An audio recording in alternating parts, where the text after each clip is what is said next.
ನ್ಯೂಸ್ನ ಸಮಸ್ತ ಜನತೆಗೂ ಸ್ವಾಗತ. ನಾನು ಸತೀಶ್ ಪವಾರ್. ಚನ್ನಗಿರಿ ತಾಲೂಕು ರಸಗೊಬ್ಬರ ಮತ್ತು ಬಿತ್ತನೆ ಬೀಜಗಳ ಮಾರಾಟಗಾರರ ಸಂಘದ ವತಿಯಿಂದ ವಿವಿಧ ಬೇಡಿಕೆಗಳನ್ನು ಆಗ್ರಹಿಸಿ ಒಂದು ತಾಲೂಕಿನ ಒಂದು ಕೃಷಿ ಕಚೇರಿಗೆ ತೆರಳಿ ಒಂದು ಮನವಿಯನ್ನು ಪತ್ರವನ್ನು ಸಲ್ಲಿಸಿದರು. ಸಂಘದ ಸದಸ್ಯರು ಈ ಸಂದರ್ಭದಲ್ಲಿ ಮಾತನಾಡಿ, ಸಾಕಷ್ಟು ವರ್ಷಗಳಿಂದ ನಾವು ಬೇಡಿಕೆಗಳನ್ನು ಸಲ್ಲಿಸ್ತಿದ್ದು ಯಾವುದೇ ಬೇಡಿಕೆಗಳು ಸಹ ನಮಗೆ ಈಡೇರಿಲ್ಲ. ಹಾಗೆಯೇ ಸಾಕಷ್ಟು ಸಮಸ್ಯೆಗಳಿಂದ ನಾವು ಬಳಲ್ತಿದ್ದೇವೆ. ಆದರೆ ಕೃಷಿ ಇಲಾಖೆ ವತಿಯಿಂದ ಮತ್ತು ಸರ್ಕಾರದ ವತಿಯಿಂದ ನಮಗೆ ಸೂಕ್ತವಾದ ಒಂದು ಸಹಾಯವನ್ನು ಮಾಡಬೇಕು ಅಂತಲೂ ಸಹ ಹೇಳಿದರು.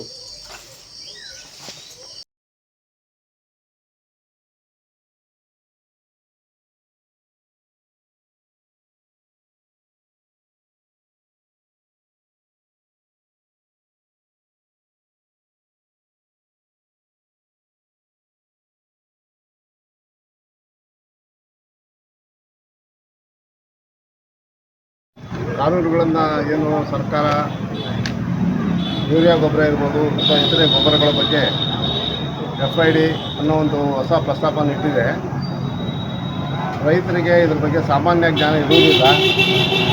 ಇದನ್ನು ಏಕದಮ್ಮು ಮುಂಗಾರು ಹಂಗಾಮಿಗೆ ಬೇಗನೆ ಎಫೆಕ್ಟಿವ್ ತರೋದ್ರಿಂದ ರೈತರಿಗೆ ಮುಂಗಾರಿನಲ್ಲಿ ಬಿತ್ತನೆಗೆ ಮತ್ತು ಇಳುವರಿಗೂ ಕೂಡ ಇದು ತೊಂದರೆ ಆಗೋ ಸಂದರ್ಭ ಇರೋದ್ರಿಂದ ಕಾನೂನು ಪ್ರಕಾರ ಏನಿದೆ ಅಂದರೆ ನಾವು ಈ ಡೀಲರ್ಸ್ ಅಸೋಸಿಯೇಷನ್ ಏನಿದೆ ನಮ್ಮದು ತಾಲೂಕು, ನಾವು ಅದನ್ನು ಒಪ್ಕೊಳ್ತೀವಿ. ಕಾನೂನನ್ನು ಯಾವುದೂ ವೈಲೇಷನ್ ಮಾಡೋದಿಲ್ಲ.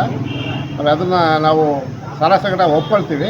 ಬಟ್ ಅದನ್ನು ಹಂತವಾಗಿ ಮಾಡಿದರೆ ಚೆನ್ನಾಗಿತ್ತು ಅನ್ನೋದು ನಮ್ಮ ಡೀಲರ್ಸ್ಗಳ ಅಭಿಪ್ರಾಯ. ಹಾಗೆಯೇ ಈಗೇನು ಲಿಂಕನ್ನು ರಾಷ್ಟ್ರಾದ್ಯಂತ ಏನು ಯೂರಿಯಾಗಳಿಗೆ ಅಥವಾ ಇತರೆ ಗೊಬ್ಬರಗಳಿಗೆ ಲಿಂಕನ್ನು ಕೊಡ್ತಾ ಇದ್ದಾರೆ, ಆ ಲಿಂಕನ್ನು ಕಂಪಲ್ಸರಿ ಹಾಕಬೇಡಿ ಅಂತ ಒಂದು ಕಡೆ ಹೇಳೋದು, ತಗೊಳ್ರಿ ಅಂತ ಒಂದು ಕಡೆ ಹೇಳೋದು. ಈ ಒಂದು ಗೊಂದಲದ ಮಧ್ಯೆ ಡೀಲರ್ಸ್ಗಳು ಹಾಗೂ ರೈತರು ಈ ಒಂದು ಬಾವಣೆಯನ್ನು ಅನುಭವಿಸ್ತಿರೋದ್ರಿಂದ ಇದ್ರ ಬಗ್ಗೆ ಒಂದು ನಿರ್ದಿಷ್ಟವಾದ ಸ್ಪಷ್ಟವಾದ ಒಂದು ಉಲ್ಲೇಖ ಇಲ್ಲ. ಹೀಗಾಗಿ ಇದು ಲಿಂಕನ್ನು ಹಾಕಬೇಕೆ, ಲಿಂಕನ್ನು ಹಾಕಬಾರ್ದೆ ರೈತರಿಗೆ ಅನ್ನೋ ವಿಚಾರದಲ್ಲಿ ಸರ್ಕಾರ ಸರಿಯಾಗಿ ನಮಗೆ ನ್ಯಾಯ ದೊರಕಿಸ್ಕೊಳ್ಬೇಕು. ಈ ಲಿಂಕನ್ನು ಹಾಕದೇ ಇದ್ದರೆ ಅವರು ಗೊಬ್ಬರ ಕೊಡೋಲ್ಲ, ಲಿಂಕನ್ನು ನಾವು ತಗೊಳ್ಳದೇ ಇದ್ದರೆ ನಾವು ಗೊಬ್ಬರ ತಗೊಂಡು ರೈತರಿಗೆ ಮಾರೋಕ್ಕಾಗಲ್ಲ. ಇದು ಯಾಕೆ ಗೊಂದಲ ಆಗ್ತಾಯಿದೆ ಅನ್ನೋದನ್ನು ನಮಗೆ ಡೀಲರ್ಗಳಿಗೆ ಅರ್ಥ ಆಗ್ತಾಯಿಲ್ಲ. ಹಾಗಾಗಿ ರಾಷ್ಟ್ರಾದ್ಯಂತ ಇವತ್ತು ಎಲ್ಲ ಡೀಲರ್ ಬಾಂಧವರು ಇದನ್ನು ಒಂದು ಬಂದನ್ನು ಕರೆ ಕೊಟ್ಟಿದ್ದೀವಿ.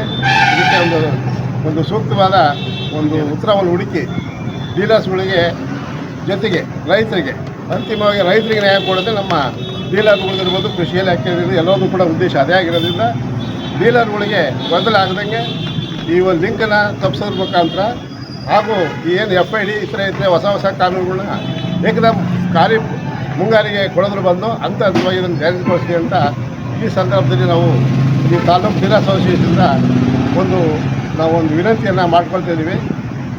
ಬಟ್ ಎಷ್ಟು ದಿನ ಬಂದಿರ್ತದೆ ಅಂತ ಹೇಳಿ ಸಾಂಕೇತಿಕ ನಾವು ಅದ್ರ ಬಗ್ಗೆ ಅನಿರ್ದಿಷ್ಟವಾಗಿ ಆ ಥರ ಏನು ಮಾಡೋದಿಲ್ಲ. ಅದಕ್ಕೆ ಅಂತ ಸಾಂಕೇತಿಕವಾಗಿ ಸರ್ಕಾರ ಗಮನ ಸೆಳೆಯುವ ಉದ್ದೇಶದಿಂದ ಮಾಡ್ತೇವೆ. ಇವತ್ತು ದೇಶಾದ್ಯಂತ ಮಾಡಿದ್ದೀವಿ. ದೇಶಾದ್ಯಂತ ಇವತ್ತು ಚನ್ನಗಿರಿ ತಾಲೂಕಲ್ಲಿ ಎಷ್ಟು ಅಂಗಡಿಗಳಿದಾವೆ ರಸಗೊಬ್ಬರ? 130 ಅಂಗಡಿ. 130 ಅಷ್ಟನ್ನು ಬಂದ್ ಮಾಡಿ ಎಲ್ಲ ಬಂದ್ ಮಾಡಿದ್ದೀವಿ. ಕೇಂದ್ರ ಸರ್ಕಾರದಲ್ಲಿ ಮಹಿಳಾ ಮೀಸಲಾತಿಯ ಮಂಡನೆಯನ್ನು ವಿರೋಧಿಸಿದಂತಹ ಕಾಂಗ್ರೆಸ್ ಸರ್ಕಾರದ ವಿರುದ್ಧ ಚನ್ನಗಿರಿ ತಾಲೂಕು ಮಹಿಳಾ BJP ಘಟಕದ ಮಹಿಳಾ ಕಾರ್ಯಕರ್ತರು ಪ್ರತಿಭಟನೆಯನ್ನು ನಡೆಸಿದರು. ಈ ಸಂದರ್ಭದಲ್ಲಿ ತಹಶೀಲ್ದಾರ್ ಆದಂಥ ರುಕ್ಮಿಣಿಬಾಯಿ ಅವರಿಗೆ ಮನವಿ ಪತ್ರವನ್ನು ಸಲ್ಲಿಸಿ ಅದೇ ನ್ಯೂಸ್ನೊಂದಿಗೆ ಸಹ ಮಾತನಾಡಿದರು. ಮಹಿಳೆಯರಿಗೆ ಮೀಸಲಾತಿಯನ್ನು ಕೊಡುವುದರಲ್ಲಿ ಕಾಂಗ್ರೆಸ್ ಮುಖಂಡರು ಹಾಗೂ ಕಾಂಗ್ರೆಸ್ ಪಕ್ಷ ಧೋರಣೆಯನ್ನು ಖಂಡಿಸಿ ಇಂದು ಪ್ರತಿಭಟನೆಯನ್ನು ನಡೆಸಿರುವುದಾಗಿ